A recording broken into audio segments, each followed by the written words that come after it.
Et il fallait décomplexer les Marocains par rapport à ça. Et décomplexer les Marocains par rapport à ça devait passer par une décolonisation marketing. Beaucoup de TPE, PME qui sont en mode survie, je vous le rappelle que 98% des entreprises marocaines ont moins de 10 employés et font moins de 1 million de dirhams de chiffre d'affaires, 100 000 euros de chiffre d'affaires par an. Je ne pourrai jamais euh, euh, cautionner une marque marocaine qui n'est pas aux normes de qualité. Uniquement 10% de nos Marocains résidant à l'étranger, de nos Marocains du monde, investissent dans des business. Aujourd'hui, on est à Marrakech, et Marrakech, elle est connue pour sa Béja. Et Béja, aujourd'hui, est une marque marocaine enregistrée Oui, à oui, l'Empire. oui. Les Marocains, il y a 12 ans, consommaient plus ou moins 30% de produits marocains. Aujourd'hui, nous en sommes à 80. Oui. Reconnaissez ces produits marocains grâce à leur code barre, qui commence par 611. Aujourd'hui, nous sommes un très grand exportateur de médicaments vers l'Afrique, vers l'Europe. Beaucoup de Marocains ne le savent pas. On a une indépendance au niveau du médicament. Un acte patriote, c'est un acte social important.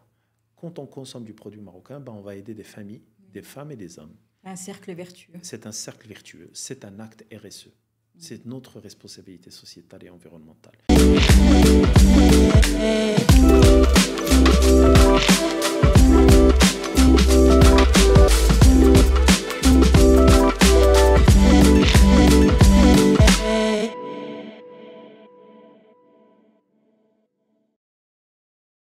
Alors, bienvenue dans ce nouvel épisode Nexus Cash qui rassemble les talents à Marrakech et au Maroc.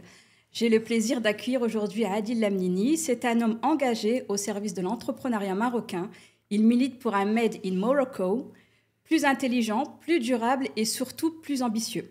Avec Adil, on va parler innovation, TPME, donc l'équivalent des TPE-PME en France, de la transformation durable et de ce fameux Made in Morocco qu'il incarne avec passion et ambition. Bienvenue à toi, Adil. Merci pour l'invitation. Avec plaisir, Adil. Donc, Adil, aujourd'hui, on va parler un petit peu de ton parcours, de ton investissement auprès de la promotion du Made in Morocco. Est-ce que, avant ça, tu peux nous dire un petit peu ton lien avec Marrakech ? Marrakech, comme pour tous les Marocains, je pense que c'est un lien extrêmement fort. C'est un lien du cœur déjà. Marrakech est la ville dans laquelle j'ai passé une grande partie de ma jeunesse, pour avoir fait le collège à Marrakech, le lycée à Marrakech et une partie de mes études supérieures aussi. Donc le lien est là. Et Marrakech est toujours la ville où j'ai eu un ancrage, puisque j'ai eu l'opportunité ou la chance de pouvoir lancer ma première entreprise, Creative Lab en l'occurrence, à Marrakech il y a une dizaine d'années de ça. D'accord, super. Donc ce petit lien avec Marrakech. Est-ce que tu peux nous expliquer un petit peu ton parcours juste un petit peu avant de devenir entrepreneur et une fois que tu as lancé vraiment tes différents business dans l'entrepreneuriat? Très bien. Mon parcours, il a démarré dans le pétrole, dans une société française de distribution de produits pétroliers, où j'ai eu la chance de pouvoir travailler dans le lancement d'un nouveau concept à ce moment-là, il y a à peu près 23 ans, 24 ans de ça. Ça fait longtemps, oui, effectivement. On a lancé les premières stations autoroutières pour cette marque française sur des axes comme ceux de Khmisset ou ceux de Cité de l'Eltésie en allant vers Tanger.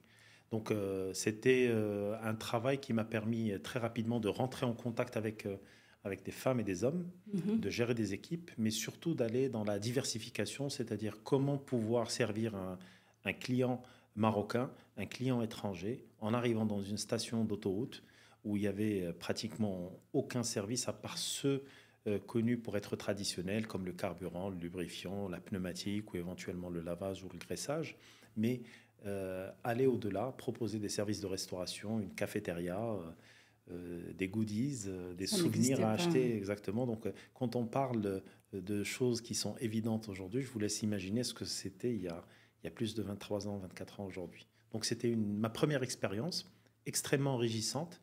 Après une sortie d'école de commerce, je peux vous assurer que c'était très intéressant d'être en contact avec la réalité du terrain, la réalité d'un chantier, la réalité d'une mentalité qui était forcément pas celle à laquelle on aspire en étant sur les bancs d'une école de commerce, mais c'était extrêmement formateur. Par la suite, j'ai eu la chance de pouvoir travailler en Belgique dans un autre secteur complètement différent qui était celui de la sécurité. notamment auprès d'institutions diplomatiques, d'institutions gouvernementales, jusqu'au moment où je retourne avec cette même société au Maroc pour développer la filiale marocaine, instaurer une académie de formation et aller aspirer à des conditions de travail, à des conditions de sécurité et de sûreté qui étaient celles des normes internationales, de ces groupes qui s'installaient justement au Maroc à ce moment-là, pour les servir dans la meilleure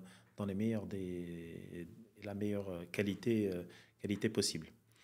J'intègre par la suite aussi un groupe espagnol où j'ai la chance de pouvoir gérer des effectifs très importants, plus de 17 000 personnes. Incroyable. 3 activités distinctes, donc l'agriculture, le packaging et la distribution. Avec encore une fois cette capacité de pouvoir s'adapter à ces différents profils, à connaître le Maroc de Tanger à Alguera. C'est 12 régions marocaines que j'ai eu la chance de pouvoir connaître de près à travers justement ces équipes que j'ai eu à gérer. Et être conscient une fois pour toutes que le potentiel de notre pays, c'est à travers ses ressources humaines.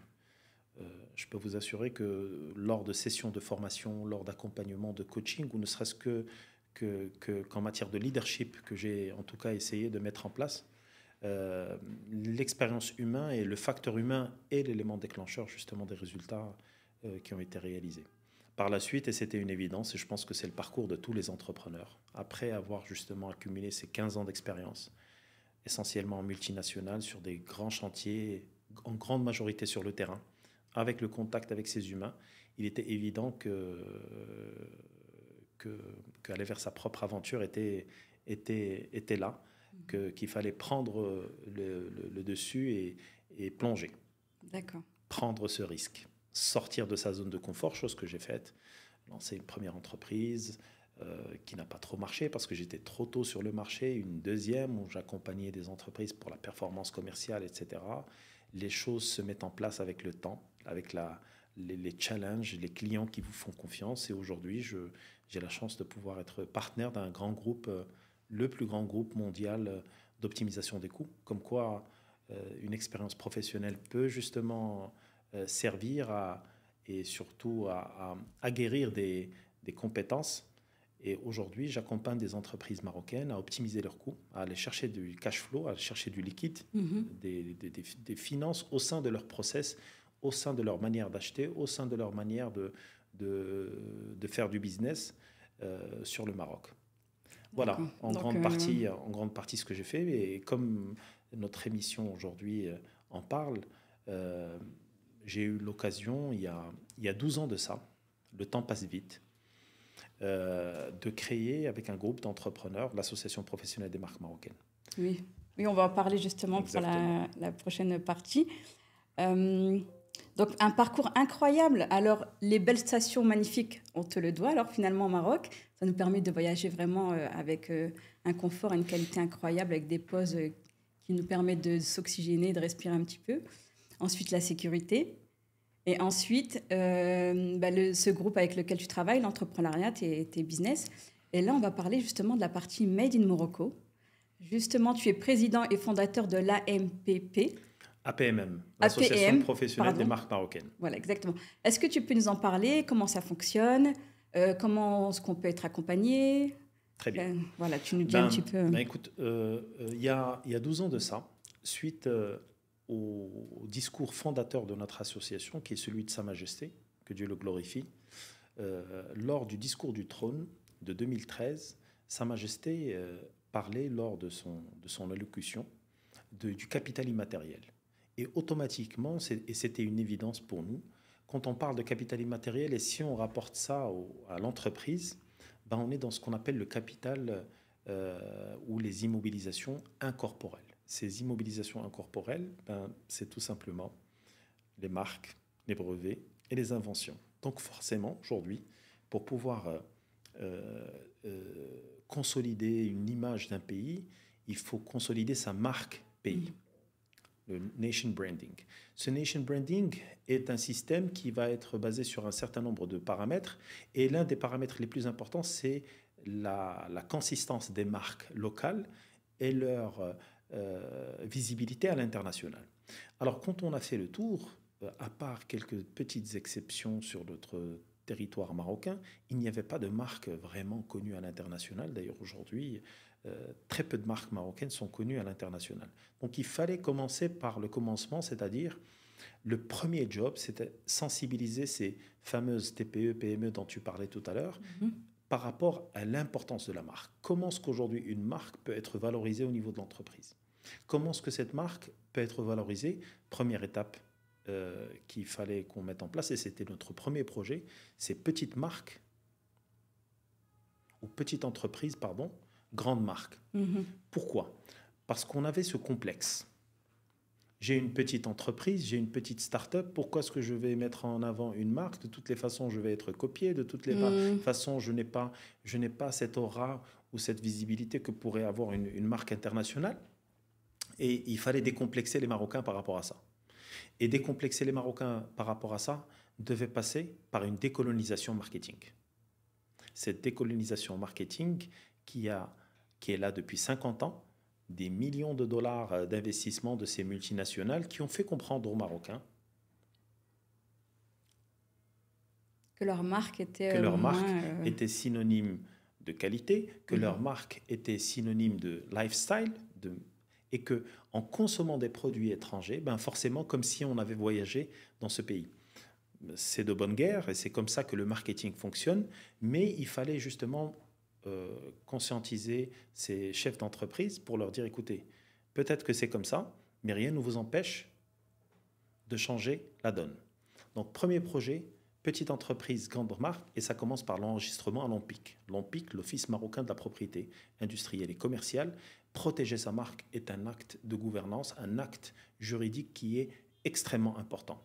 Ça prend quelques minutes sur une plateforme qui s'appelle ompic.ma ou directinfo.ma. Ça vous coûte 1200 dirhams, 120 €, et ça vous protège pendant 10 ans. D'accord. Ça protège votre marque pendant 10 ans.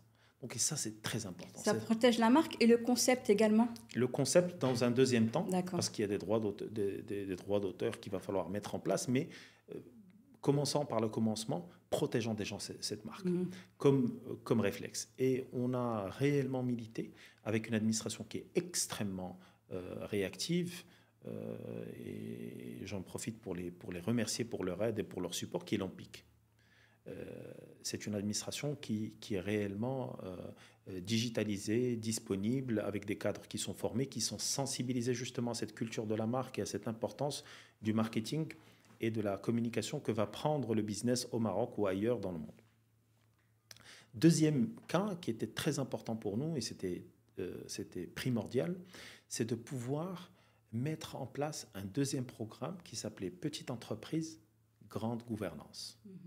C'est-à-dire qu'il n'y avait pas de complexe à avoir par rapport à ces entreprises qui étaient sous forme de sociétés anonymes, qui étaient cotées à la bourse, qui avaient des boards d'administrateurs, qui avaient accès à cette science, je vais dire, élitiste, qui était la gouvernance, alors qu'aujourd'hui, nous estimons au niveau de la PMM, au niveau de l'Association professionnelle des marques marocaines, que la gouvernance doit être un B.A.-ba. C'est des règles de bonne gestion. Oui, et de survie. Voilà, c'est très important. Aujourd'hui, une entreprise a besoin d'avoir des KPI, des indicateurs de performance, a besoin d'avoir des procédures, a besoin d'avoir des SLA, des normes de qualité. Et c'était très important de pouvoir travailler sur ce point-là. Beaucoup de TPE, PME qui sont en mode survie. Je vous le rappelle que 98% des entreprises marocaines ont moins de 10 employés et font moins de 1 million de dirhams de chiffre d'affaires. 100 000 € de chiffre d'affaires par an. Donc on est réellement dans une configuration d'entreprises qui n'ont pas les moyens de leurs ambitions. Mais notre rôle de sensibilisation était justement dans ce sens, leur expliquer que la gouvernance ne demandait pas forcément des moyens extraordinaires. Que la gouvernance, si on était bien accompagné, si on mettait en place des garde-fous qui étaient ceux de la gestion normale, de la gestion comptable, de la gestion des stocks, de la gestion financière, organisationnelle, ressources humaines, nous permettrait d'avancer plus vite, de scaler beaucoup plus rapidement. Ce qui était très important pour nous, et c'était un élément fondateur aussi de notre procédure, de notre stratégie de labellisation, c'est de se conformer au B.A.-ba de la qualité. Je ne pourrai jamais cautionner une marque marocaine qui n'est pas aux normes de qualité. D'accord. Même avec tout le patriotisme du monde, on ne pourra jamais cautionner quelqu'un qui n'a pas ce mindset de culture et cette culture de qualité. Donc, on pousse ces TPE-PME à profiter de programmes de l'État qui sont pilotés par la MPE, qui sont pilotés par l'État, qui donnent des subventions pouvant aller jusqu'à 70% pour se faire labelliser ISO 9001. Tout en sachant que dans la norme ISO 9001, dans sa version 2015, la marque est un élément qui est très important. La marque est protégée de par ce processus de qualité. Et ce qu'on essaie de dire de façon un peu, je vais dire, opérationnelle à nos membres et à nos partenaires, c'est que c'est une sorte de pédigré qui permet à cet importateur, à ce partenaire étranger, à ce partenaire local aussi, de savoir que vous avez une ossature qui est plus ou moins conforme aux normes internationales. D'ailleurs, ISO, International Standard Organization, c'est-à-dire qu'on parle plus ou moins la même langue, qu'on est plus ou moins sur les mêmes caractéristiques techniques. Et c'est très important. C'était un point qui est très important. C'est un chantier qui a nécessité beaucoup d'énergie, beaucoup de passion, beaucoup d'heures de travail. Et alhamdoulilah, je pense qu'on est en train d'avancer très sérieusement avec cette partie-là. Il était normal pour nous aussi de passer à une troisième étape. Comme on dit, il n'y a jamais 2 sans 3. Exactement. Et cette troisième étape était très intéressante. Pourquoi ? On a appelé Brand Local, Think Global. Oui, c'est très bien de s'adapter à son marché, d'avoir réellement des éléments de stabilisation de son business au niveau local avant d'aller vers l'extérieur. Et ça, c'est très intéressant. Pourquoi ? Parce que si on veut rester factuel, le Maroc aujourd'hui est un territoire avec, je vais arrondir les ongles, de 40 millions de consommateurs, alors que le monde nous offre 8 milliards de consommateurs possibles, potentiels. Vaste marché. Voilà. Donc, pour que ces marques marocaines puissent évoluer à l'étranger, pour que ces marques marocaines puissent grandir, il était extrêmement simple pour nous et extrêmement clair pour nous que le futur de nos marques doit être à l'export. Et c'est là où je vous remercie par rapport à cette émission, parce que même ces Marocains du monde qui nous écoutent ont une opportunité extraordinaire. Et là, je reviens au discours de Sa Majesté de l'année dernière. Uniquement 10% de nos Marocains résidant à l'étranger, de nos Marocains du monde, investissent dans des business. Le reste vont aller vers des investissements immobiliers beaucoup plus sécures, beaucoup plus traditionnels, alors qu'on a besoin de créer de la valeur, on a besoin de créer de la marque, on a besoin de créer des jobs. C'est très important. C'est un chiffre super intéressant. Exactement. Donc ces Marocains du monde ont une capacité extrêmement intéressante et extrêmement importante pour le développement des marques. Je vous donne un exemple. La diaspora marocaine en Italie, en Allemagne, en Hollande, en Belgique, en Espagne, au Portugal, aux États-Unis, au Canada, va pouvoir avoir une meilleure conscience et une meilleure connaissance des spécificités de ces marchés cibles. Alors qu'un Marocain, basé à Marrakech ou ailleurs au Maroc, a forcément une vision qui est limitée de ce comportement de consommateur, de cette capacité, de ces politiques de prix à pouvoir apporter, et ne va pas pouvoir adapter ne serait-ce que son storytelling par rapport à ces marchés cibles. Aujourd'hui, sur un marché allemand, il y a une typologie très importante qui doit être celle des emballages. Aujourd'hui, on ne peut pas commercialiser un produit si l'emballage n'est pas recyclable dans un pays comme l'Allemagne ou en Scandinavie. Et demain, ça sera généralisé en Europe. Il y a des normes sanitaires, il y a des normes par rapport au prix. Il y a des prix psychologiques qui peuvent passer dans des pays, mais qui ne peuvent pas passer. Donc, c'est des éléments qui sont très importants. Et la diaspora marocaine peut réellement avoir un pouvoir décisif et une touche nécessaire par rapport à l'évolution de nos marques à l'international. C'est pour ça que cette troisième partie de notre programme s'est concentrée justement pour créer ces joint ventures, ces liaisons entre ces Marocains du monde qui ont une connaissance parfaite, qui ont voyagé, qui ont côtoyé, qui connaissent le marché, qui ont consommé des produits étrangers, mais qui aujourd'hui, avec leur recul, leur expertise et l'aide des producteurs marocains, des artisans marocains, des experts marocains, vont pouvoir aller découvrir de nouvelles niches. Donc c'est un peu ça ce qu'on a fait aujourd'hui. Donc première partie, c'est décomplexer, protéger. Ce qui était très important aussi, c'est décoloniser. On est parti chercher de la gouvernance, du bon sens, de la qualité. Et aujourd'hui, l'expansion à travers l'export avec du marketing qui va être beaucoup plus puissant, du marketing 360, multisensoriel, multidimensionnel, qui va pouvoir aller toucher des populations, des marchés, qui vont permettre à nos marques marocaines de se développer et d'aller au-delà de nos marchés marocains qui se respectent certes, mais je pense que la croissance est ailleurs. Donc c'est magnifique le troisième point dont tu viens de parler justement avec les Marocains du monde. Ne serait-ce que les Marocains du monde, s'ils produisent au Maroc, développent une marque et l'exportent dans leur pays, là où voilà, ils ont grandi, où travaillé, etc., ça permet déjà, ne serait-ce que de développer les marques marocaines dans différents pays. Parfait, mais j'ai pour exemple, et on est dans la ville qui peut parfois donner le meilleur exemple possible. L'artisanat marocain était immuable pendant, pendant des siècles, pour ne pas donner le chiffre exact que je connais. Aujourd'hui, une loi française, début des années 90, sur l'impôt sur la fortune, fait qu'il y a énormément de Français qui s'installent au Maroc, achètent des riads dans la Médina et se mettent à les aménager en maison d'hôtes. Forcément, dans cette démarche, on fait appel à des architectes, à des designers, à des artistes étrangers et on crée un melting pot avec nos artisans locaux. Et on fait évoluer cet artisanat traditionnel, millénaire, vers un artisanat contemporain. Et c'est ce qui a permis de voir aujourd'hui le zlige renaître de ses cendres et s'exporter partout dans le monde. Tadlak, qui a su... Les carreaux de ciment. Exactement, les carreaux de ciment, la boiserie marocaine, ces lustres en cuivre extraordinaires, faits main, qui s'exportent partout dans le monde. Nos tapis qui reprennent et qui sont dans les meilleurs magazines de déco, design, de déco au monde. Et aujourd'hui, ça n'a été possible qu'à travers ces relais.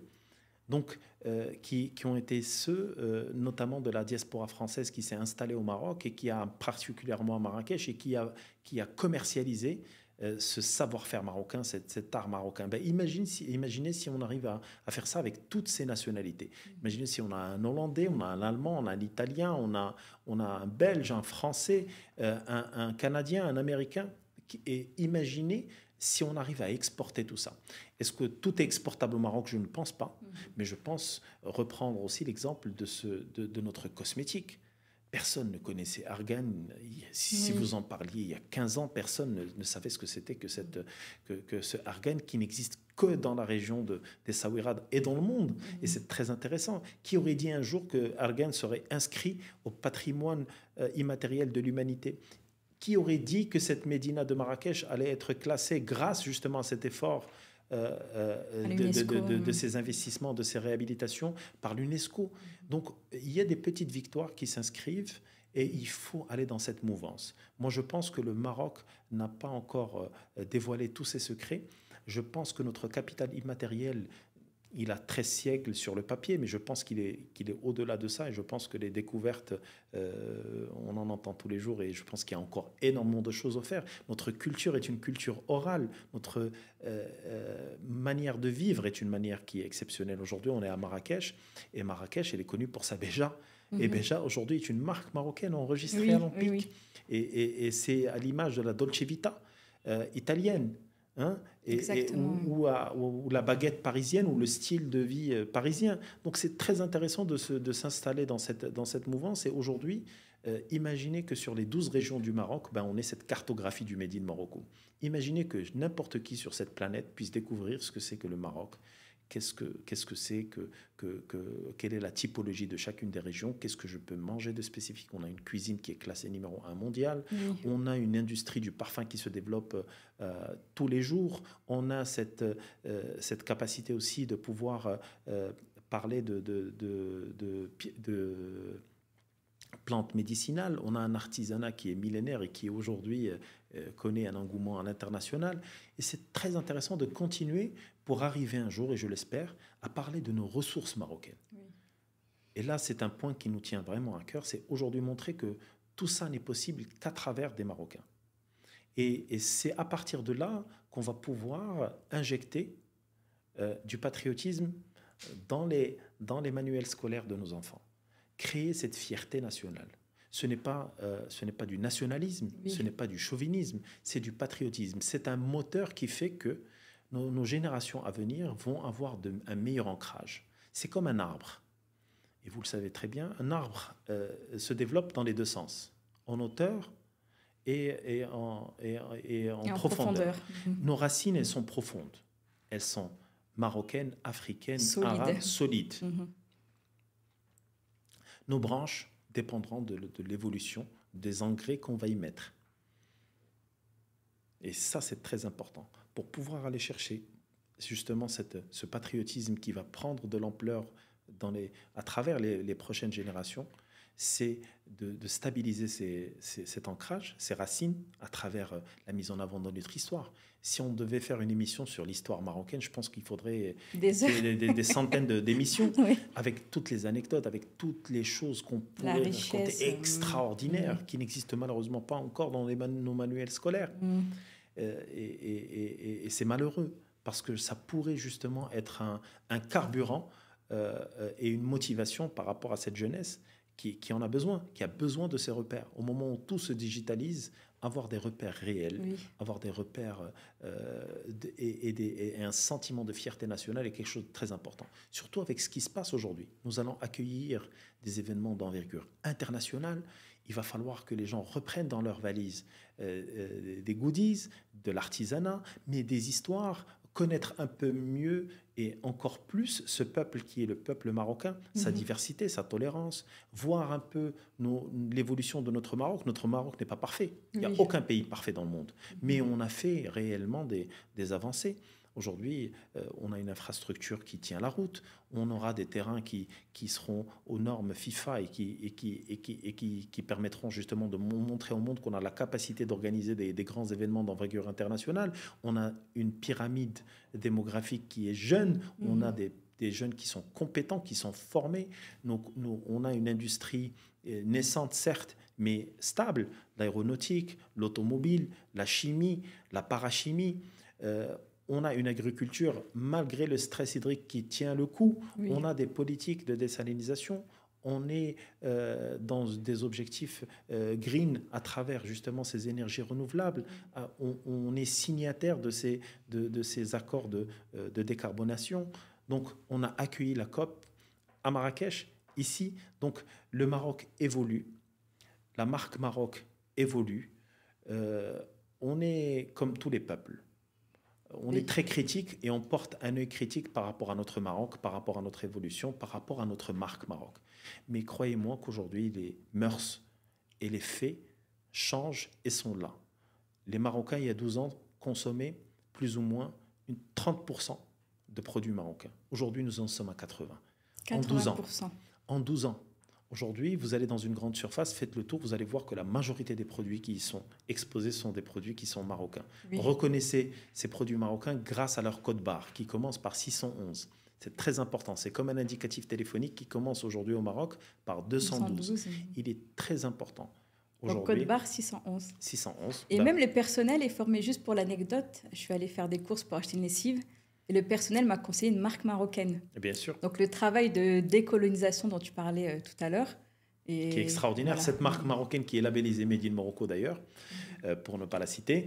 Et cette marque marocaine a aujourd'hui su acquérir son leadership en devançant des marques qui étaient là depuis 50 ans, qui sont dans l'imaginaire des Marocains, dans la consommation des Marocains, qui sont dans le réseau de distribution marocain, dans les plus petites des épiceries. Mais aujourd'hui, ces gens ont su disrupter justement ces chaînes de valeur. Ils ont été présents dans des souks, présents en proximité à travers nos épiceries.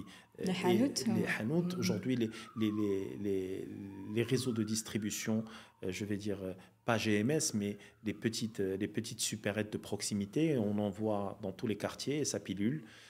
Et c'est tant mieux. On voit que les marques marocaines réussissent. Et toutes les entreprises aujourd'hui ont compris, merci à un modèle qui s'appelle America First et qui fonctionne, Et on voit aujourd'hui le pouvoir qui est mis en avant. Pourquoi ne pas anticiper cette tectonique internationale et miser sur le Made in Morocco first, comme ce qu'aurait fait tout pays, parce que la souveraineté passe justement par la souveraineté de ses marques, par la souveraineté de sa production locale, par la souveraineté aussi de ses services. Parce que quand on parle du Made in Morocco, ce n'est pas uniquement lié à un produit, mais c'est lié à un service. Oui. On a des super consultants, des super compétences, des super start-upers marocains qui sont complètement capables de créer de la valeur à travers des applications, à travers de la valeur, à travers de la matière grise Made in Morocco. C'est très intéressant aussi de pouvoir travailler ce champ qui est important. Oui, pour un Made in Morocco structuré, rayonnant à l'international, et un Made in Morocco aussi qui va être la base de ce nouveau Maroc que nous espérons en tout cas pour nos enfants. D'accord, donc c'est magnifique. Donc là, on a tous les ingrédients pour vraiment exploser. Et du coup, est-ce que tu peux nous dire quels sont les freins encore pour développer vraiment de grandes marques marocaines Je suis quelqu'un d'extrêmement réaliste. Aujourd'hui, des changements sont des changements qui doivent se faire de façon graduelle. De toutes les façons, la nature n'aime pas ces changements brusques. Il y a toujours du collatéral et pour que les choses se fassent dans les règles de l'art, ça prend du temps. Aujourd'hui, cette initiative a démarré il y a 12 ans. Oui. Ce discours est rentré dans les process politiques il y a une dizaine d'années. Ça s'est intensifié lors de la crise de Corona, où tout ce qu'on avait expliqué était là. Qu'il fallait une souveraineté industrielle, une souveraineté du médicament, une souveraineté du textile, une souveraineté par rapport à la logistique, une souveraineté par rapport au transport. Tout a été mis sur la table. Tout a été évident. Les choses sont claires. Aujourd'hui, la souveraineté est une priorité politique, tant mieux. C'est une première, étape de franchie. Il a fallu légiférer. Chose qui a été faite. Aujourd'hui, les entreprises qui font appel à des produits marocains sont de plus en plus nombreuses. Les produits marocains ont un avantage au niveau des appels d'offres publics, qui est 15%, ce qui est tout à fait normal, qui n'est pas une règle de non-concurrence, c'est ce qui existe partout dans le monde, pas qu'au Maroc. Ce n'est pas encore une fois du nationalisme, c'est du patriotisme. Des entreprises qui payent des impôts au Maroc, qui font travailler des personnes au Maroc, qui créent de la richesse commune, doivent pouvoir bénéficier d'une manière ou d'une autre d'un avantage. L'État l'a sécurisé à travers justement cette loi régissant les appels d'offres publics. Les Marocains prennent conscience et sont beaucoup plus exigeants. Et c'est tant mieux. On va consommer avec une conscience. On va aller chercher des produits qualitatifs. On va aller chercher de la norme. Et c'est tant mieux, encore une fois. Les Marocains sont très exigeants. Et c'est très important. Pourquoi ? Parce qu'on sait ce qu'un produit étranger peut proposer. Aujourd'hui, notre niveau d'exigence ou notre tolérance, est de plus en plus faible. On va tolérer une différence de 20%, mais pas plus, par rapport à une norme de qualité à l'international. Quoique aujourd'hui, nos produits marocains connaissent réellement une évolution en matière de qualité. Il y a de plus en plus de contrôle. Il y a encore beaucoup de chemin à faire, mais des organismes comme l'ONSA, l'Office national de la santé animale et alimentaire, fait un travail incroyable. Est-ce qu'on a toutes les ressources pour tout contrôler ? Non, encore une fois, comme partout dans le monde. Mais il y a déjà un travail qui est fait. Aujourd'hui, quand on va parler du médicament marocain, il y a une administration qui s'appelle la DMP, la direction du médicament et de la parapharmacie, qui va faire aussi un travail extraordinaire par rapport à l'homologation des produits qui sont sur le marché marocain. Aujourd'hui, nous sommes un très grand exportateur de médicaments vers l'Afrique, vers l'Europe. Beaucoup de Marocains ne le savent pas. On a une indépendance au niveau du médicament, que nos produits sont faits et produits pas en totalité, mais en grande majorité au Maroc, avec des grands laboratoires. La DMP aussi contrôle strictement ce qui rentre au Maroc. Exactement. C'est exactement ce qui va se passer aujourd'hui par rapport à tout ce qui est électronique. On a une agence qui s'appelle l'ANRT, l'Agence nationale des radios et télécommunications, qui va être très intransigeante par rapport à tout ce qui est cartes électroniques, IoT, etc. Ce qui va pousser, in fine, des entreprises à s'installer au Maroc, à faire de l'assemblage. Au Maroc, on ne fabrique pas. Aucun pays, à part la Chine ou Taïwan, fabrique des cartes électroniques, des puces électroniques. Aujourd'hui, on va pouvoir faire de l'assemblage, ce qui est déjà pas mal. On va pouvoir attirer des entreprises qui vont être dans les batteries.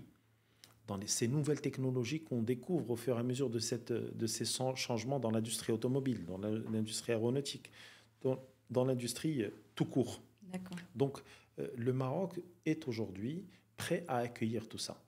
Et comme je le disais en avance, ça prendra le temps que ça prendra. Et je sais qu'on est tous impatients, je sais que les Marocains en veulent toujours plus, mais il y a des limites. Il y a des circuits législatifs, il y a des lois qu'il faut écrire, qu'il faut voter, qu'il faut amender, qu'il faut promulguer. Et tout ça, ça doit être connu de ce consommateur marocain, que ce n'est pas un coup de baguette magique, mais c'est une direction qui est rassurante parce qu'elle est royale. Ce qu'il faut savoir, c'est que nos discours, les discours de Sa Majesté, que Dieu le glorifie, sont des dahir. C'est-à-dire que cette orientation, elle est stratégique, elle est inscrite dans un programme gouvernemental. Quoi qu'il arrive, que ça prenne 5 ans, 10 ans ou 15 ans, ça finira par arriver. Donc, c'est un message aussi pour les entrepreneurs. C'est-à-dire qu'aujourd'hui, dans votre algorithme de création d'entreprise, pensez Made in Morocco parce qu'il est inévitable. Et ça sera un argument de vente et un argument marketing qui sera important parce qu'il y a déjà une traction qui est là. Oui. Regardez aujourd'hui, et je vous invite à faire l'exercice, sur 10 pubs, vous allez voir qu'il y en a 6 qui mettent en avant soit la derija, qui est un pur produit marocain, soit un produit qui est produit au Maroc, et on va mettre en avant justement cette identité marocaine, et c'est tant mieux. C'est tant mieux finalement qu'on ait ce sentiment d'appartenance, qu'on arrête encore une fois de se comparer à l'incomparable, et de reconnaître et de pacifier cette relation qu'on a avec notre culture, nos produits, notre terroir. Et n'oublions pas, ça faisait l'objet déjà de publicités fin des années 70, début des années 80. En consommant des produits marocains, on participe à l'économie de notre pays. C'est finalement un acte patriote, c'est un acte social important. Quand on consomme du produit marocain, on va aider des familles, des femmes et des hommes. Un cercle vertueux. C'est un cercle vertueux, c'est un acte RSE. C'est notre responsabilité sociétale et environnementale. C'est des circuits courts, si on veut parler avec un discours un peu plus européanisé. C'est de la production locale, c'est de l'action sociale. Les Marocains sont solidaires, ça on le sait. La solidarité passe aussi par la consommation de produits locaux. Faisons confiance à nos marques, faisons confiance à nos artisans, faisons confiance à nos agriculteurs. Ils en ont besoin, c'est très important pour stabiliser cette classe de travailleurs, cette classe moyenne naissante au Maroc. Et c'est ce qui va permettre demain de créer de la richesse et de la visibilité pour notre pays. Justement, ça me permet de rebondir. Qu'est-ce que tu définis justement comme une vraie marque marocaine ? Une vraie marque marocaine, pour moi, c'est une marque qui déjà dans son ADN va reprendre un certain nombre de codes culturels. Une marque marocaine, c'est une marque qui va avoir, et ce n'est pas moi qui le dis, c'est l'Organisation mondiale du commerce, qui va avoir un taux d'intégration supérieur à 35-40%. On va utiliser des produits locaux, de la matière grise locale, du savoir-faire local, pour pouvoir produire un produit fini. Ça, c'est très important. Une marque marocaine, c'est une marque qui va créer de la valeur et la stabiliser à travers la création d'emplois, à travers la régularité fiscale, à travers les normes de qualité et à travers justement cette capacité de créer un écosystème, travailler avec des acteurs locaux. Oui.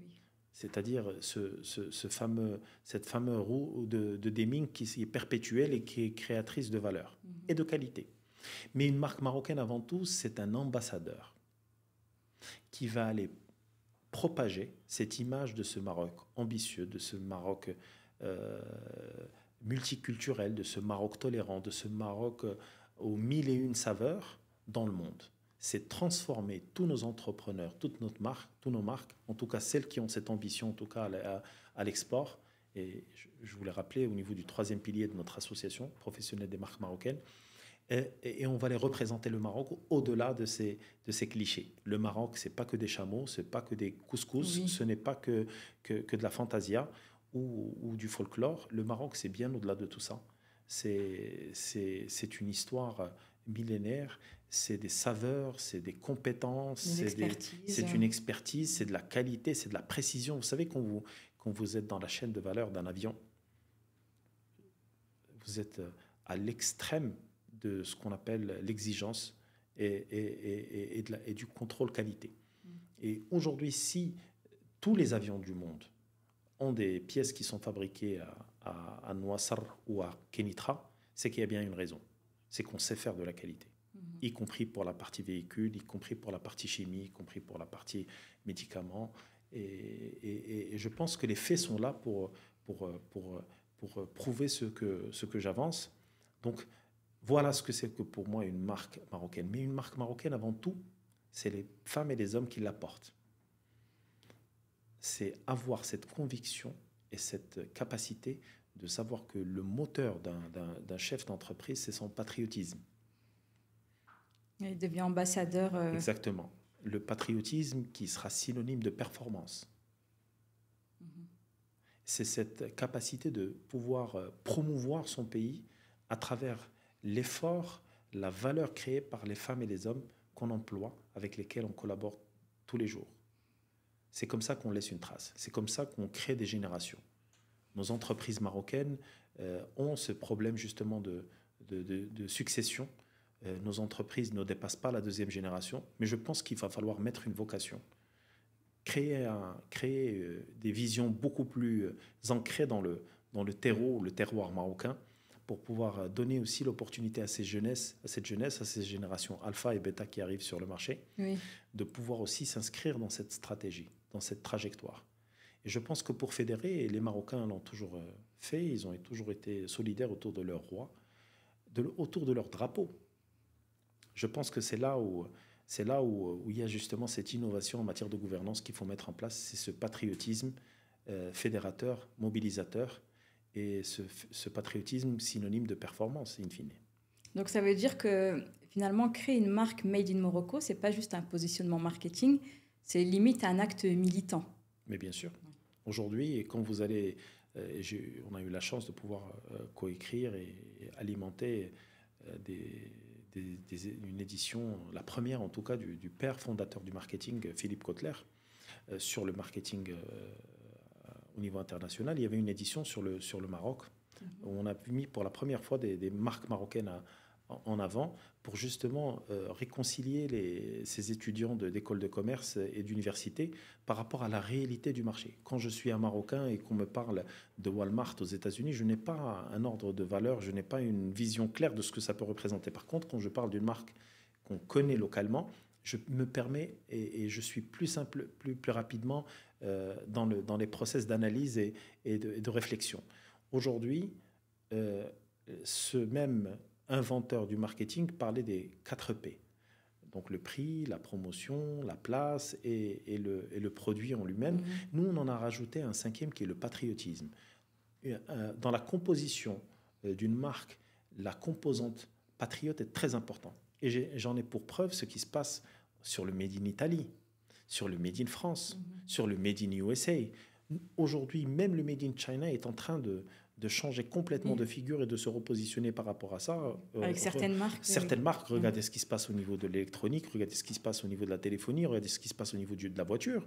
Qui aurait dit un jour qu'un consommateur ferait confiance à un véhicule Made in China, alors que depuis toujours, une grande partie des pièces étaient fabriquées en Chine. Mais aujourd'hui, on n'a plus cette retenue en disant fièrement que c'est produit localement. D'ailleurs, c'est un des slogans de notre label Made in Morocco et de l'association professionnelle des marques marocaines.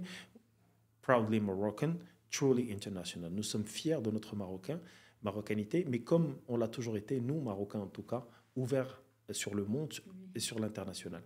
Donc, c'est ça aussi le moteur que doivent tous les Marocains, en tout cas et les étrangers installés au Maroc, avoir comme leitmotiv, c'est comment mettre en place une marque marocaine puissante qui va fédérer et qui va générer de l'émulsion autour de ce Maroc qui aujourd'hui est certes connu par quelques pays limitrophes, mais on a encore 80% du globe à aller convaincre qu'on est capable de créer de la qualité, qu'on a une cuisine extraordinaire, qu'on a un peuple ouvert et tolérant, que nous sommes en Afrique. Beaucoup de gens ne savent pas qu'on est en Afrique, qu'on a nos ancrages africains, qu'on est une porte et une liaison entre ces 2 continents qui sont l'Europe et le Maroc, qu'on a une culture extraordinaire, qu'on a...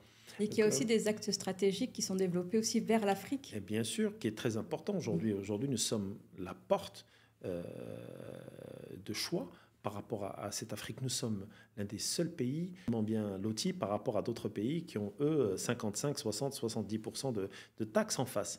Ce qui est très intéressant, c'est que le Maroc est une terre d'opportunité, mais comme je l'ai toujours dit, c'est une terre d'opportunité qui doit être gérée localement. Je ne peux pas venir avec une mentalité américaine ou une façon de faire française ou européenne oui. Et venir travailler au Maroc. Il va falloir s'adapter. Et pour s'adapter, il faut faire confiance aux compétences marocaines, prendre de l'expertise marocaine à sa juste valeur et savoir écouter, savoir adapter, parce qu'in fine, il s'agit de ça. C'est cette élasticité en matière de gouvernance et en matière de management qui fait le succès de ces multinationales et de ces entreprises et de ces MRE, ces Marocains du monde qui s'installent au Maroc.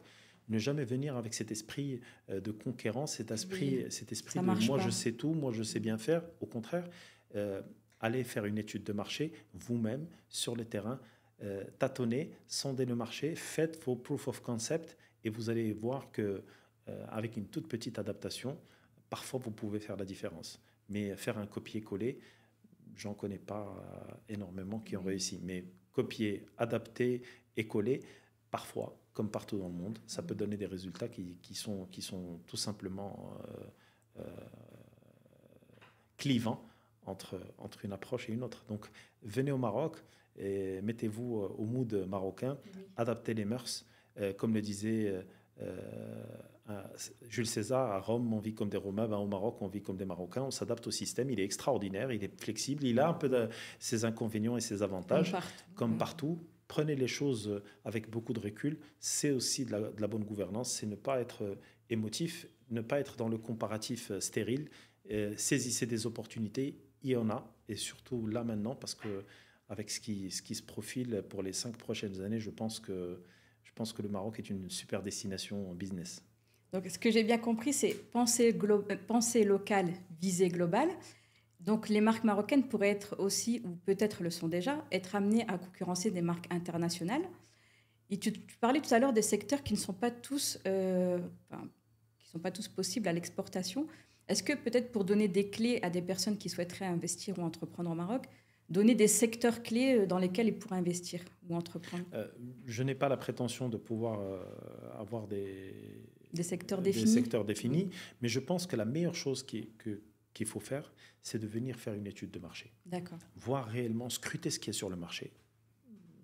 L'avantage, c'est que vous avez des villes comme Tanger, comme Rabat, comme Casablanca, Marrakech, Agadir qui se développent aujourd'hui, des régions comme l'Oriental, Oujda, Nador Med qui est en train de finaliser et de préparer son ouverture, qui sera 2 fois plus grand que Tanger Med. Donc il y a des opportunités qui sont là.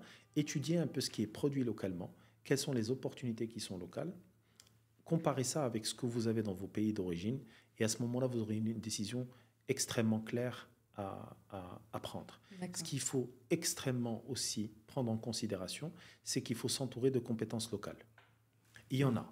On a des professionnels. Il faut savoir faire le tri, savoir se faire accompagner. Aujourd'hui, une étude de marché doit être faite localement, sur le terrain. Une étude ou un business plan ne se télécharge pas sur ChatGPT.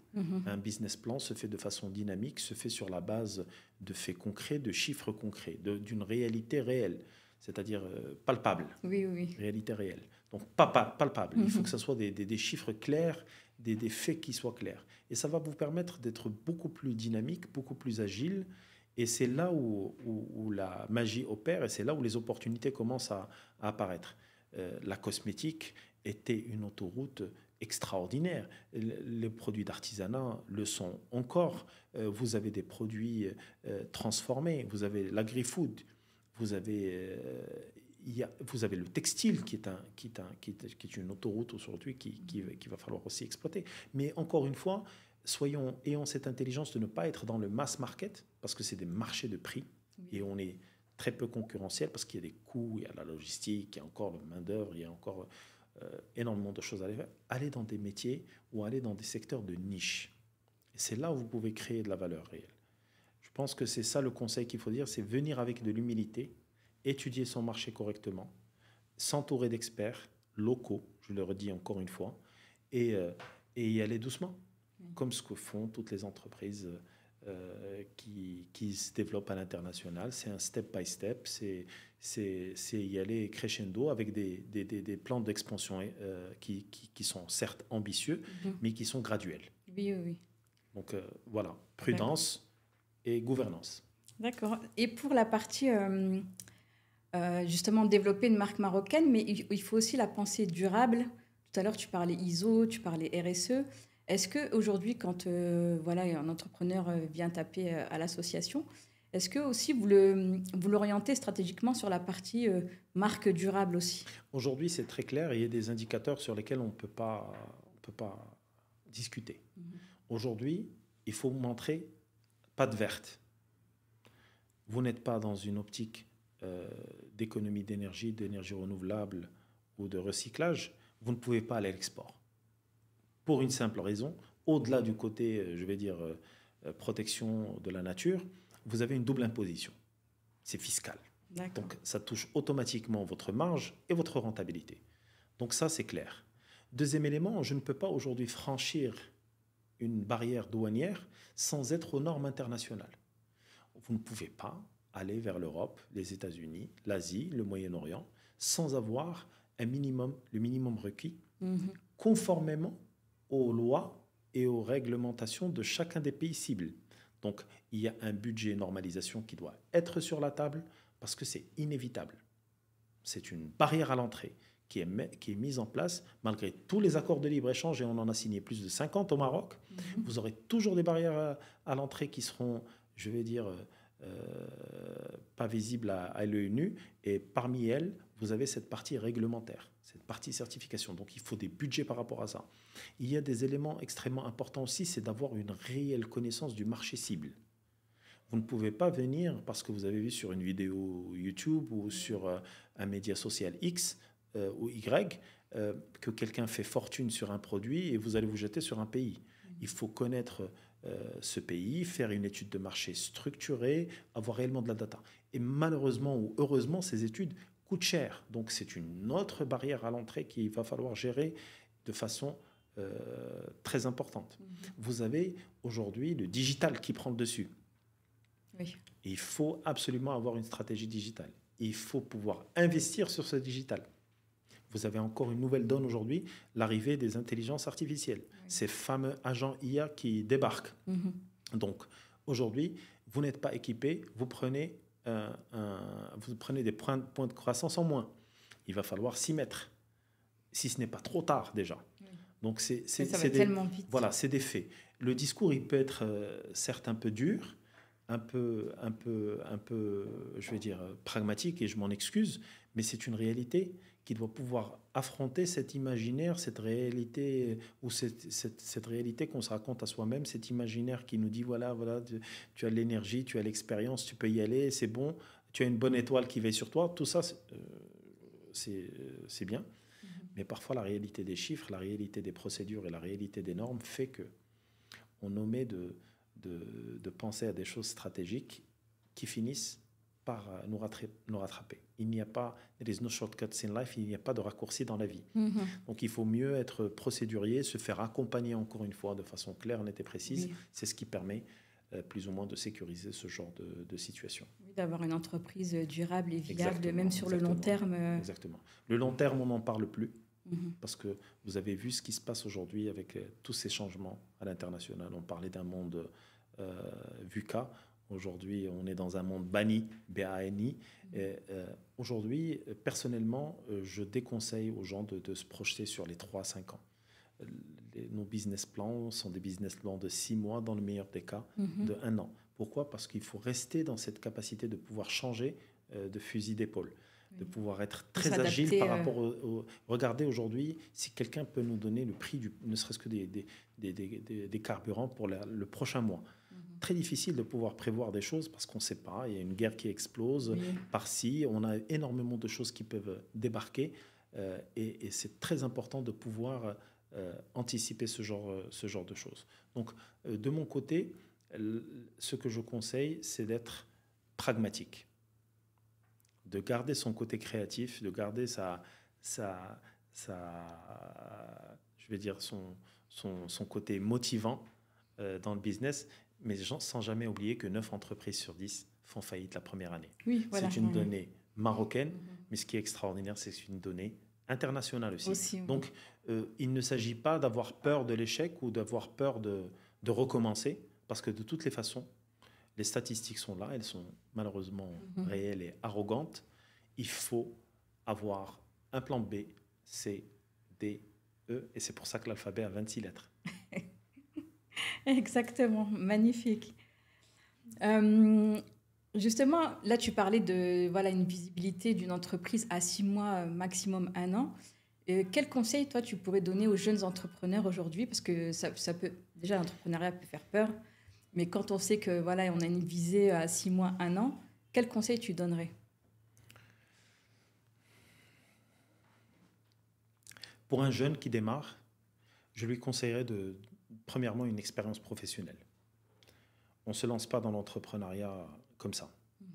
L'entrepreneuriat est un mindset, et ce mindset doit être évolutif et évoluera de toutes les façons avec le temps.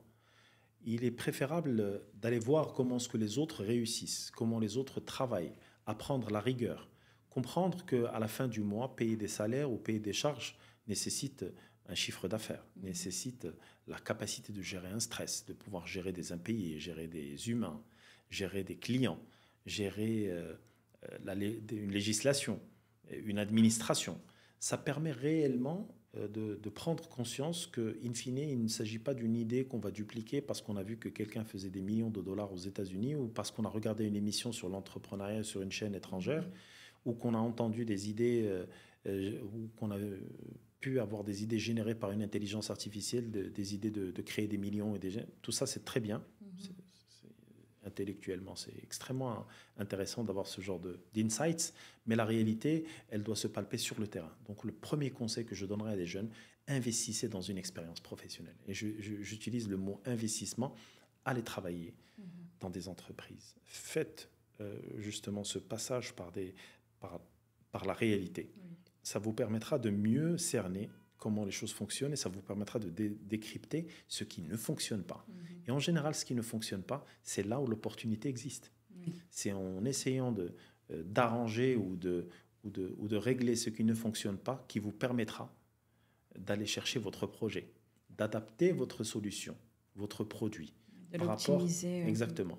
Vous allez apprendre à comprendre ne serait-ce que comment est-ce que ça fonctionne en entreprise, quels sont ses coûts cachés, quels sont ces délais pourquoi est-ce que les délais ne sont pas respectés, quels sont ces pop-up qui peuvent intervenir dans la vie.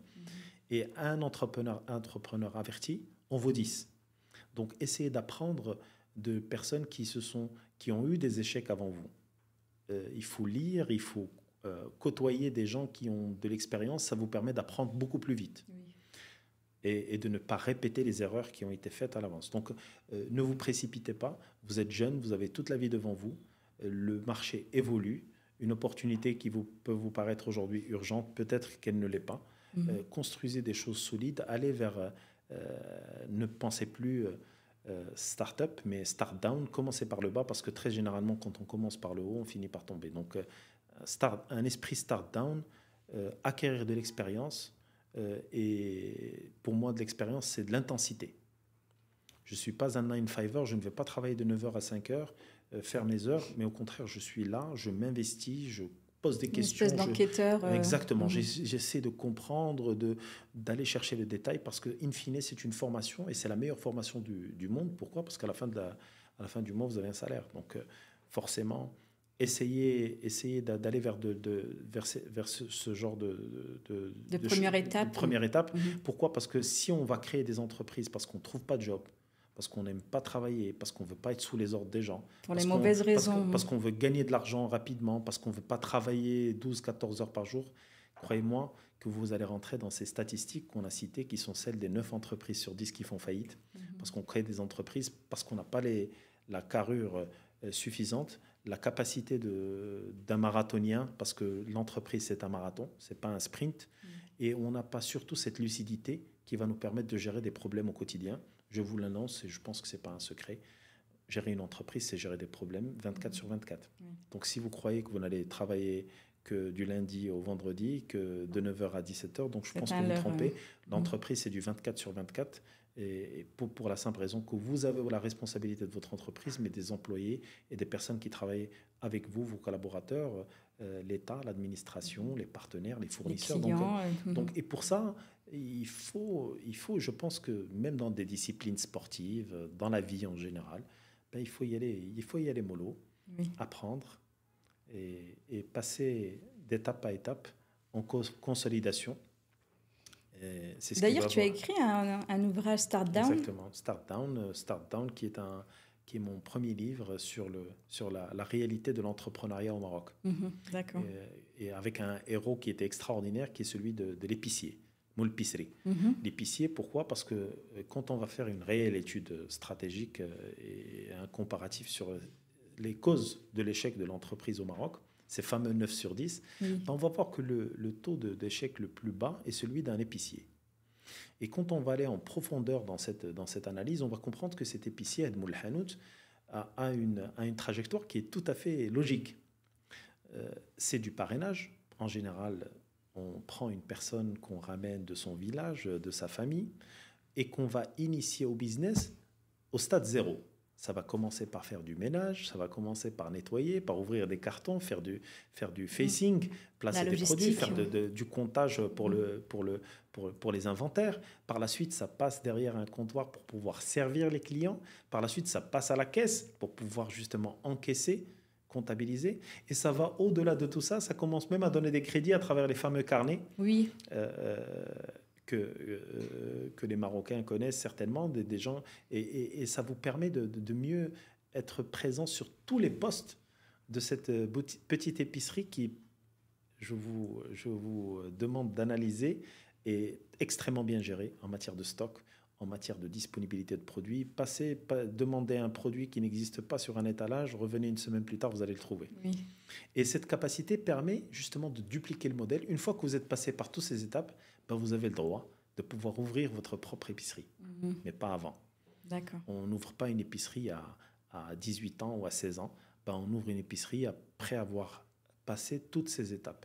Et à travers cette chronique que j'ai voulu développer lors de ce premier ouvrage, j'ai essayé à travers un certain nombre d'expériences, d'anecdotes aussi, expliquer que le parcours d'entrepreneur, c'est un parcours qui in fine, est passionnant, mais qui nécessite beaucoup d'énergie et beaucoup de prudence. Oui.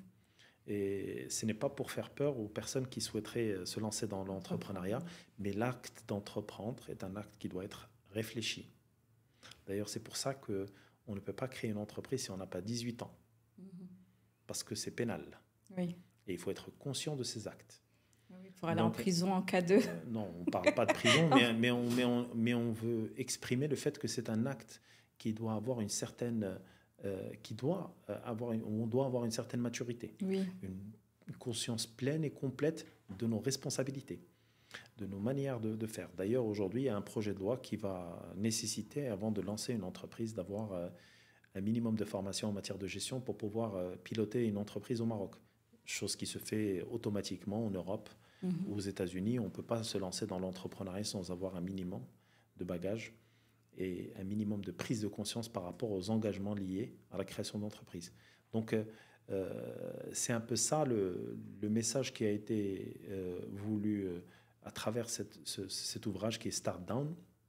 Et on peut le retrouver où? Start Down, justement, envoyez un message à votre podcast et on leur enverra une version PDF et elle sera gratuite. D'accord, ok. Bah, magnifique. Bah, merci beaucoup. Merci à vous. Justement, est-ce que tu peux nous dire, là tout à l'heure on parlait des erreurs, etc., 9 entreprises sur 10 qui fermaient, mais justement à l'inverse, quelles sont les qualités ou la valeur que tu retrouves systématiquement chez les entrepreneurs qui réussissent? L'humilité. En arabe, darija, yaftah yarzaq. C'est des gens qui sont capables d'intégrer dans leur procédure, dans leur manière de faire, dans leur manière de gérer, la capacité que chaque jour est un jour nouveau, que les paramètres peuvent changer à n'importe quel moment et qu'il faut être prêt et avoir l'agilité suffisante pour pouvoir aller chercher une production, une prestation dans des conditions qui ne sont pas celles forcément d'un business plan ou d'une étude de marché. C'est cette humilité face au monde de l'entreprise. C'est aussi pour moi le respect de ses collaborateurs, de ses collaboratrices qui sont, je vais dire, le capital. On parle de capital humain, c'est un vrai capital. Aujourd'hui, il y a beaucoup d'entreprises aujourd'hui qui ne calculent pas les coûts de leur turnover. Qui est très coûteux. Qui est très coûteux, qui est énorme. C'est, comme je vous l'ai dit, l'humilité, le respect, mais il y a un élément extrêmement important, c'est la créativité. Le copier-voler ne fonctionne plus. Cette cannibalisation qui est très souvent celle de ces entrepreneurs pas très dynamiques, pas très créatifs, fait que parfois les accidents entrepreneuriaux sont beaucoup plus fréquents qu'on le croit. Vous ouvrez un café, il fonctionne, j'ouvre un café à côté, on divise la recette par 2, s'il y en a un troisième qui ouvre, on ferme tous les 3. Donc soyez créatifs. Cette créativité, cette capacité de créer de la valeur, cette capacité de créer de nouveaux concepts, cette capacité d'adapter une offre, d'anticiper un besoin ou un produit sur un marché, c'est ce qui fera la différence aussi. Donc, in fine, je reste assez classique. L'humilité, qui est pour moi un pilier extrêmement important. Le respect dans notre religion, dans notre culture, dans l'humain tout simplement. Et la créativité, c'est pas moi qui le dis. Einstein le disait, creativity is more important than knowledge. La créativité, parfois, peut vous faire prendre un coup de vitesse et un coup d'avance, même par rapport aux personnes qui, soi-disant, ont des têtes bien faites ou ont des cursus universitaires ou ailleurs parfaits. Donc, parfois, ce génie, cette capacité de pouvoir créer une nouveauté, adapter à un produit, c'est ce qui fera la différence.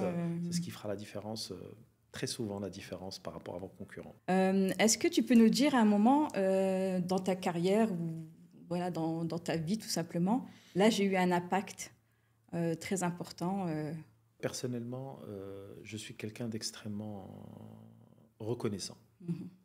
Je pense que la vie m'a donné énormément de chance. Et cette chance, elle a été très souvent liée à des personnes. J'ai des personnes qui m'ont fait confiance, des personnes qui ont cru en moi. J'ai croisé des personnes extraordinaires dans ma vie,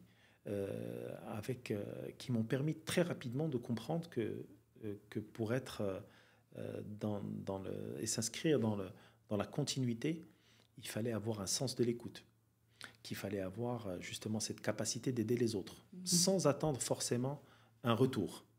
C'est cette capacité d'aller défendre, et c'est ce que j'essaie de faire avec le Made in Morocco, défendre une cause, se donner à fond pour une cause, avoir réellement cette volonté de laisser un impact par rapport à son passage, son bref passage sur cette planète. In fine, on est tous voués à disparaître, aujourd'hui, demain, après-demain, qui sait? Ce n'est pas un élément qu'on contrôle, mais si on peut mettre sa pierre ou rajouter sa pierre à l'édifice, ça serait génial. Aujourd'hui, je rêve d'un Maroc qui brille à l'international, je rêve d'une jeunesse qui serait fière de parler d'Erija et de consommer marocain.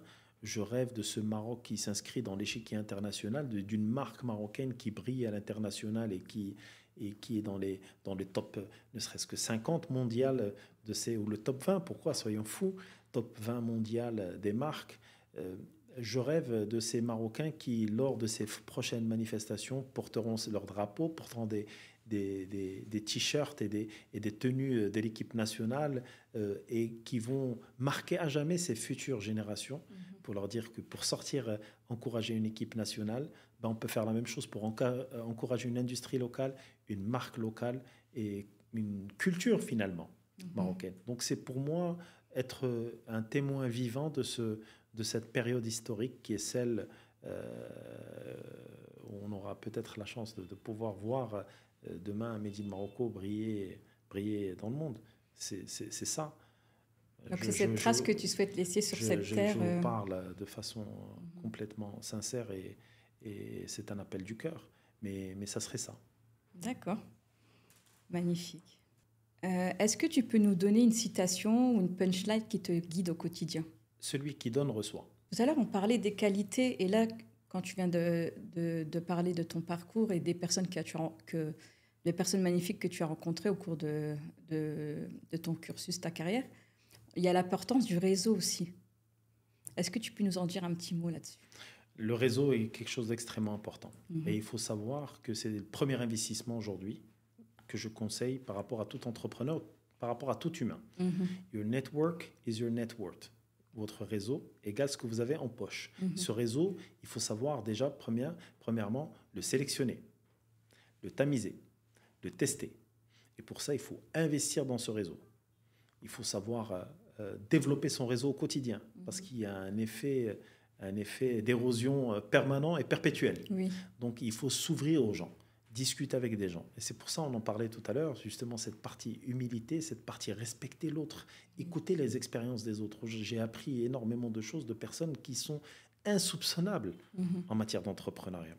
Des métiers qui pourraient vous paraître des métiers, enfin des sous-métiers, dont les valeurs ajoutées créées ou la richesse en matière nationale est très importante et pourtant invisible sur les radars. Très important d'avoir cette capacité de pouvoir développer son réseau au quotidien, le diversifier au maximum et savoir que c'est réellement votre capital numéro un. C'est très important. Oui. Aujourd'hui, si vous avez un répertoire de téléphone puissant, vous pouvez prendre de la vitesse, régler des problèmes, chercher des opportunités, vendre vos produits, saisir des opportunités, avoir accès à une information. C'est pour moi l'élément numéro un en matière d'intelligence économique. C'est développer un réseau puissant qui vous permette de saisir les opportunités quand elles s'annoncent à vous. Oui. C'est cette capacité de pouvoir avoir suffisamment de munitions au moment où cette opportunité apparaît. Il va falloir pouvoir la saisir et pour ça, il faut avoir les éléments prêts, pas les chercher en temps voulu. Donc, c'est un investissement permanent. C'est être en veille permanence, être ouvert et savoir que l'opportunité n'a pas d'odeur ni de visage. Elle peut apparaître à n'importe quel moment et il va falloir la saisir et surtout la cerner très rapidement. Donc, il faut être observateur de ces éléments-là et pour ça, il faut aller vers les gens, les connaître, développer son réseau et le diversifier. Oui. Alors, si tu pouvais résumer le potentiel du Maroc en une phrase, ce serait laquelle? Hub africain, potentiel mondial et capital inestimable. On a une jeunesse extraordinaire. On a un emplacement géographique stratégique. On est à la croisée des chemins de beaucoup de chamboulements économiques et politiques. Je pense que c'est une période charnière pour notre pays. Je pense que les 3-4 points de croissance qu'on accuse aujourd'hui, parce qu'il y a énormément d'investissements en infrastructure, vont nous permettre demain de saisir des opportunités et des taux de croissance beaucoup plus importants. C'est pour ça que, comme je vous le disais tout à l'heure, et c'était aussi dans la trajectoire du Made in Morocco, qu'il faut être patient. J'aimerais demander aux Marocains ou même aux étrangers qui nous écoutent de prendre une photo du Maroc ne serait-ce qu'en 2015 et d'en reprendre une cette année. Et c'est ce qui permet de comparer des choses, de voir s'il y a des évolutions ou s'il y a des régressions. Et je pense qu'on serait fiers de ce qui a été accompli durant ces 20 dernières années ou ces 10 dernières années. Et je pense que l'accélération dans ces investissements vont faire que demain, même les taux ou les retours sur investissement au Maroc vont être beaucoup plus importants. Et là, on va passer à la partie quiz. Donc, c'est vraiment des petites questions rapides et de répondre rapidement. Marrakech en un mot. Béja. Une marque marocaine qui t'inspire. Rebi Gemila. Un échec qui t'a fait grandir. Le coworking. Un secteur à fort potentiel au Maroc selon toi. Les services. Une compétence que tous les dirigeants devraient développer. Créer des agents IA. Ton lieu préféré à Marrakech. Mon lieu préféré à Marrakech, le Café de la Poste. Ce que tu ne supportes pas entendre en entrepreneuriat. Je sais. Un outil ou une méthode que tu utilises au quotidien pour gagner en efficacité. SWOT. Made in Morocco en un mot. Le combat de ma vie. Ben, merci beaucoup Adil. Si tu devais donner un seul message pour ce podcast, lequel voudrais-tu faire passer? Consommez marocain, soyez fiers d'être marocain. Et nous sommes tous des ambassadeurs de cette marque. On est né comme ça. On doit aimer notre pays et c'est le seul héritage qu'on va laisser pour nos enfants. Donc je pense que c'est le meilleur investissement que chacun d'entre nous peut mettre aujourd'hui sur la table par rapport aux futures générations. Merci beaucoup Adil. Merci à toi. Tu nous as offert vraiment une masterclass sur l'entrepreneuriat engagé, la vision stratégique et l'ambition de faire rayonner le Maroc autrement. Si vous avez aimé cet épisode, likez, commentez, partagez, ça aide énormément notre chaîne. Je vous mettrai les informations concernant Adil, notamment le site internet de l'association et le bouquin qui vous offre exceptionnellement, parce que normalement c'est en vente. Donc n'hésitez pas à écrire sur la chaîne pour l'obtenir. Et puis je vous remercie vraiment pour toute la qualité que tu nous as donnée aujourd'hui. Et merci aux éditeurs et spectateurs d'écouter cet épisode de Nexus Cash. Merci pour l'invitation et merci de mettre en avant le Made in Morocco. Avec plaisir. Merci.